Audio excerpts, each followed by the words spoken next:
Hey guys, so I'm going to do a little video on how well these little teacup candles that I made burn and see if I can get kindling to light with these things. Now today is raining, everything's really wet today, and I'm an opportunist, so I thought, well, hey, why not? Some stuff I need to burn anyway, thought I'd give it a go. So what I did, and I'll do another video on how I made these, but I just picked up dollar paper cups at the dollar store, picked up unscented wax, also from the dollar store, from a candle that they had, their pillar candles. Melted that down, took some cotton yarn, 100% cotton, and just taped it to the bottom of my cup, and tied a toothpick across the top, and there you go, everything burns. There's no metallic particles to it or anything, it's all gonna burn. I don't know how well this is gonna work, so I thought as an extra precaution I'd bring out one of my other candles, one of my jar candles that I made, to help and assist. So right now I've got one teacup already in there, it's on fire, and I'm gonna see if I can get this very, very wet kindling to burn. And I hope this isn't a fail video. So far I've had several of them. If this will catch wet kindling on fire, then obviously we're in good shape. Oh, what do you know?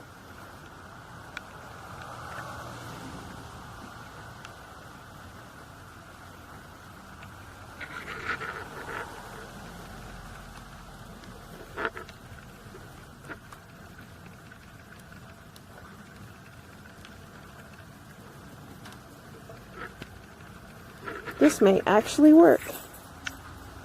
Save matches. Again, if you're like in a survival situation, chances are making fire is not going to always be easy to do. And again, today's raining, and all this stuff is literally very, very wet. So this is what I'm using to burn. And it is actually catching fire.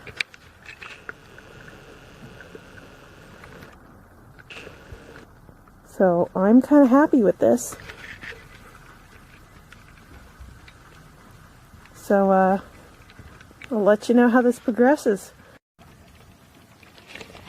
So came back to check, and I wanted to show you guys that the teacup, the edges of the paper have now started to burn.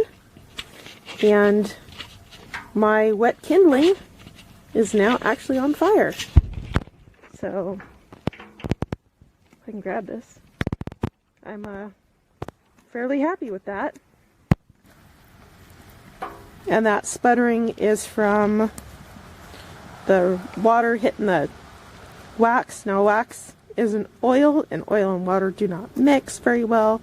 So that's that hissing, sputtering. That's why you don't try and use any kind of water-based or alcohol-based scent in any candles, as I learned the hard way, because your candles will explode like that just tried to do just now. So, cool stuff. Alright, I'm happy. So I just got done burning all the papers that I needed to.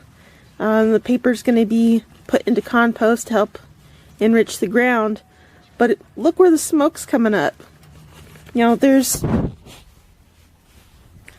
that teacup is all, it's right in here, but it's all burned up, but yet that's where the smoke is still coming up out of.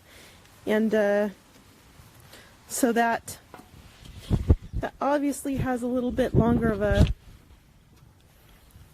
burn than I thought it was gonna. Here it is right there. But yeah, I'm pretty pleased. Pretty pleased with how well that did. Hello everyone, so today I'm going to show you how I made those wonderful no waste tea light fire starters. So I've got some paper cups. You can find them at the dollar store. They work just perfectly fine. I've got a little bit of cotton cordage here, and I've got my wax already melted in my double boiler. So I've just got a pot. I filled it with water. You can see there. And then I've got my second container full of the melted wax. So the first thing we are going to do is prep our containers. So what I'm doing, instead of using a typical wick that has a metal base to it, I'm just going to use tape. Plain old tape. The stuff will burn. I'm going to go ahead and just put the tape on the back of my wicking, or what I'll be using as wicking. I'm just going to go ahead and just tape it to the bottom of my cups, just like so. Should go ahead and cut a couple more pieces there. Take some more tape. Stick that there, put it right down in the center. It doesn't have to be perfect because this whole thing is going to end up burning. Especially if you use this as a fire starter. If you're in a lot of wet, rainy conditions, this works perfect, as you can tell in my earlier videos. So there we go. Got it all set up. Now all I need to do is just start pouring my wax into my containers. Now you can actually secure them if you want to. I think I cut that one just a little bit short.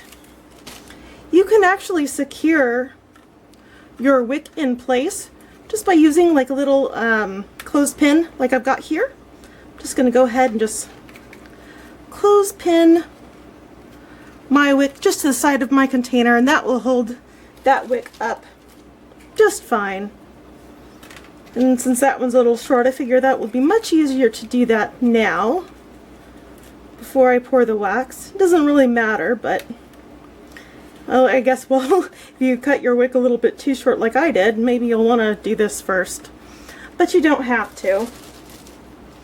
I found these adorable little clothespins at the dollar store. They were so cute. I'm like, man, I think I could use those. So lo and behold, guess what? I'm using them. Alright, so now, just putting this, oh, it broke, did it? I'm so sad. It was so cute. And then it had to get all weird on me. Such is life, right? Alright, so now I've got these all centered up. I've got my wick in there. It doesn't really have to be exactly perfectly center, but that'll be close enough. I'm going to go ahead and take my towel and just wipe off the bottom of my wax container. I don't want to have any water drip into these, especially if you're doing it with candles, if you're making candles. I really make sure that I don't have any water in them because water is an impurity and it will make a candle explode. But if you're doing a fire starter like I'm doing here, this will be perfectly fine. So now I can go ahead and just set this in my fridge, let it set up, do its thing, become more solid. And as that happens, I can actually take my wax out of my cups if I want to, or I can just leave them in the paper cups. And that kind of holds stuff up above it if you want to, instead of having something lay really close onto the flame itself. So it gives a little bit of space and a little bit of airflow. But this is how that works, and if you like this video, come back for more tips and tricks later on. Bye now.